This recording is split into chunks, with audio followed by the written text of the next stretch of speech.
तो हमारी आज की कहानी एक मेड नाम के लड़के के ऊपर आधारित है। यहाँ पर आज ये लड़का इस बात की कसम खाता है कि आज के बाद वो 40 दिन तक ना किसी लड़की को टच करेगा, ना ही अपने हाथ गाड़ी चलाएगा।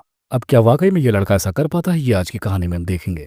तो चलिए कहानी की तरफ आते हैं, जहां पर हम देखते हैं कि मैड अपनी एक पुरानी गर्लफ्रेंड की कुछ फोटोज को डिलीट कर रहा होता है। अब इसके बाद हम देखते हैं कि मैड अपने भाई के पास जाता है और इसका भाई इस वक्त एक चर्च में फादर बनने की ट्रेनिंग पर था। यहाँ पर हम देखते हैं कि मैड अपने भाई से बताता है कि वो उस लड़की को भूलना चाहता था जिसकी फोटो को अभी जल्दी में उसने डिलीट किया, और यहाँ तक कि उस लड़की को भूलने के लिए मैं हर रात एक नई लड़की के साथ इंटीमेट होता हूँ। यहाँ पर मैड ये भी बताता है कि मैं जब किसी लड़की के साथ इंटीमेट होता हूँ तो मेरे पास की दीवार चरकने लगती है और इस वजह से मैं उस लड़की को उसकी चरम सुख का आनंद नहीं दे पाता। अब यहाँ पर मैड के भाई को उसकी बातें बिल्कुल भी समझ में नहीं आ रही थी, इसीलिए वो यहाँ पर उसकी कोई भी मदद नहीं कर पाता। अब रात होने के बाद हम मैड को देखते हैं जो अपने एक दोस्त के साथ एक क्लब में जाता है और यहाँ पर वो पलक झपकते ही एक लड़की को पटा लेता है। अब जब वो उस लड़की को ले जाकर अपने घर पर इंटीमेट हो रहा होता है तभी उसकी दीवार फिर से क्रैक होने लगती है, जिसकी वजह से वो डर जाता है और उसका ढीला पड़ जाता है और उस लड़की को चरम सुख नहीं मिल पाता। अब अगली सुबह हम देखते हैं मैड अपने ऑफिस में जाता है जहां पर वो एक वेब डिजाइनर का काम करता है। अब ऑफिस में आने के बाद उसे पता चलता है कि उसकी गर्लफ्रेंड अब किसी और के लिए घोड़ी बनने वाली है, यानी उसकी पुरानी गर्लफ्रेंड की शादी होने वाली है। अब ये सुनते ही मैड वहां से भागकर जाने लगता है और फौरन वो वहां पर पहुंचता है जहां पर उसकी गर्लफ्रेंड निकोल की सगाई हो रही होती है। अब उसकी सगाई होते हुए देखकर मैड काफी ज्यादा दुखी हो जाता है। अब वो वहां से उदास होकर बाहर जा ही रहा होता है तभी उसकी मुलाकात एक और लड़की से होती है और उसे पलक झपकते ही सेड वे कर लेता है, जिसके बाद वो फिर से अपने भाई के पास कन्फेस करने के लिए जाता है और अपने भाई के पास आकर वो ये कसम खाता है कि वो 40 दिनों तक ना किसी लड़की से मिलेगा और ना ही अपने हाथ गाड़ी चलाएगा। जिस पर उसका भाई जवाब देता है कि ये तुमसे ना हो पाएगा बेटा, लेकिन मैड भी इस चीज को सीरियस लेता है और वो अपने घर पे पहुंचने के बाद सारे गंदे मैगजीन्स और वीडियोस को डिलीट कर देता है जिनके सहारे वो अक्सर अपनी हाथ गाड़ी चलाया करता था। अब उसका एक दिन तो इसी तरह से गुजर जाता है, लेकिन तभी दूसरी सुबह उसका एक बेस्ट फ्रेंड रायन उसके घर पर आता है और उसे अपने साथ क्लब चलने के लिए फोर्स करने लगता है, लेकिन मैड उसे मना करके बोलता है कि मुझे लैंड्री जाना है। तभी लैंड्री में पहुंचने के बाद मैड की मुलाकात एक एरोनिका नाम की लड़की से होती है और यहाँ पर यह लड़की भी उससे फटाक से शेट हो जाती है, लेकिन यहाँ पर मैड उसके सामने गूंगा बनने का नाटक करने लगता है क्योंकि अपनी कसम के चलते मैड अभी उसको बजा नहीं सकता है। लेकिन जाने से पहले एरिका उससे बोलती है कि वो उससे अगले हफ्ते फिर मिलेगी। अब कैसे भी करके मैड एक हफ्ता तो ऐसा करके गुजार लेता है। तभी एक दिन उसके फ्रेंड रायन को उसकी मैगजीन्स कचरे में पड़ी मिलती हैं। अब वो आकर मैड से पूछता कि आखिर तुमने इतनी अनमोल चीजों को कचरे में कैसे फेंक दिया। तब वो उसे अपनी कसम के बारे में बताते हुए कहता है कि मैं अब 40 दिनों तक कुछ भी नहीं कर सकता, मानो मैं एक नपुंसक रूप में रहूंगा। अब अगली सुबह ये बात मैड के ऑफिस में जंगल की आग की तरह भड़कने लगती है, यहाँ तक कि मैड के ऑफिस के लोग उसके ऊपर सट्टा तक लगाने लगते हैं कि वो ऐसा कर पाएगा या फिर नहीं। और इसी दौरान इस सट्टे वाली बात को उसका एक फ्रेंड नेट पर भी डाल देता है, जिसकी वजह से बहुत सारे लोग उस बात पर बेट लगा देते हैं। तभी मैड के ऑफिस की कुछ लड़कियां भी इस बात को लेकर डिस्कशन कर रही होती हैं और तभी उनमें से एक लड़की बोलती है कि मैं भी फौरन मैड के पास जाकर उसका पानी निकाल देती हूँ। तभी एक लड़की मैड के पास आकर उसकी शर्त को तोड़ने के लिए उसे रिझाने लगती है, लेकिन मैड उसे इग्नोर करते हुए वहां से भाग निकलता है। अब अगली सुबह हम देखते हैं मैड फिर से लॉन्ड्री पर जाता है जहां पर उसे वही लड़की एरिका मिलती है। तभी मैड अपने आप को रोक नहीं पाता और वो एरिका से बात करने लगता है क्योंकि मैड भी अब उसे पसंद करने लगा था। तब यहाँ पर एरिका उसे बातों बातों में बताती है कि मेरा काम है इंटरनेट पर गलत वेबसाइटों को बंद करना, यानी जो ऐसी वेबसाइटें हो जो गंदी चीजों को बढ़ावा देती हो। अब उसकी ऐसी बात सुनते ही मैड हंसने लगता है। अब अगली सुबह मैड ये बात अपने दोस्त रायन को बताता है कि एक लड़की उसे पसंद आ गई है, जिस पर उसका दोस्त उसे डेट करने को बोलने लगता है।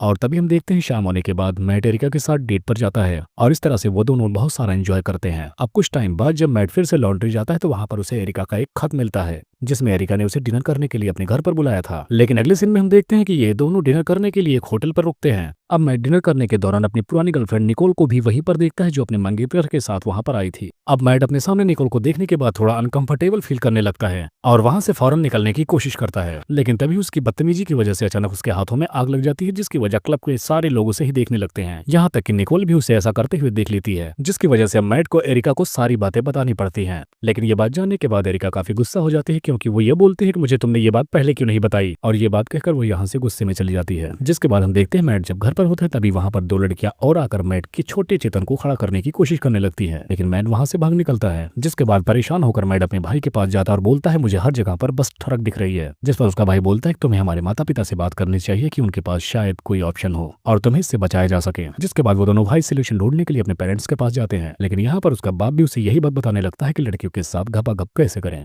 अब यहाँ भी वही बात सुनने के बाद मैड काफी ज्यादा परेशान हो जाता है और इस तरह से वो अपने कमरे में चला जाता है। और अगले सीन में हमें दिखाया जाता है कि आज मैड का 38वां दिन है और अभी तक उसने अपनी शर्त को बरकरार रखा है अब मैट के घर पहुंचने के बाद उसकी एक्स गर्लफ्रेंड निकोल वहां पर आती है और यहाँ पर वो उसे बताती है कि मैंने आज अपने मंगेतर से ब्रेकअप कर लिया है, इसलिए अब तुम ही मुझे घोड़ी बनाओगे। लेकिन अब मैट एनिका से प्यार करने लगा था, जिसकी वजह से वो उसके साथ कुछ भी करने से अब मना कर देता है। जिसके बाद अब निकोल क्रिस के पास जाती है और उसका दोस्त भी उसे वही बात बताता है कि अब वो किसी और से प्यार करता है और जब उसके 40 दिन पूरे हो जाएंगे तब वो अलग अलग एंगल में एनिका के साथ इंटीमेट होगा। लेकिन उसकी गर्लफ्रेंड उसे एक पर्ची देते हुए बोलती है कि मैं उसके 40 दिन पूरे होने से पहले ही उसका पानी निकाल दूंगी। अब फाइनली 40वां दिन आ जाता है और मैट का छोटा चेतन भी अब एकदम गुर्रा रहा था और वो काबू से बाहर होकर बैठने का नाम नहीं ले रहा था। जिसके बाद मैड उसे ठंडा करने के लिए उसके ऊपर ठंडा पानी भी डालता है, लेकिन इससे भी उसे कोई फायदा नहीं मिलता। अब मैड के अंदर हवस इतनी ज्यादा बढ़ चुकी थी कि उसे हर लड़की दिखने वाली मियां खलीफा दिख रही थी। अब इससे फिर से बचने के लिए मैड अपने भाई के पास जाता है, लेकिन वहां पहुंचने के बाद उसके भाई की आंखें फट जाती हैं क्योंकि उसका भाई भी एक नन के साथ लगा पड़ा था।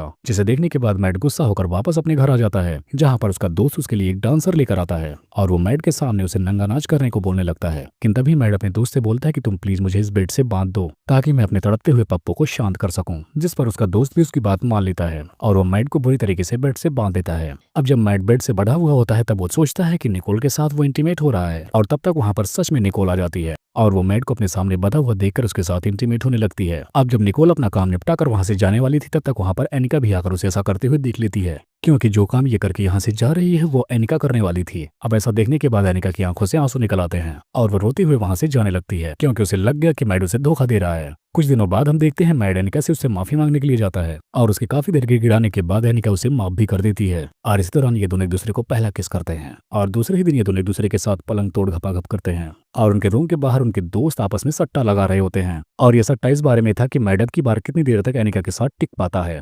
और बस इसी को दिखाते हुए इस कहानी का यहीं पर एंड हो जाता है।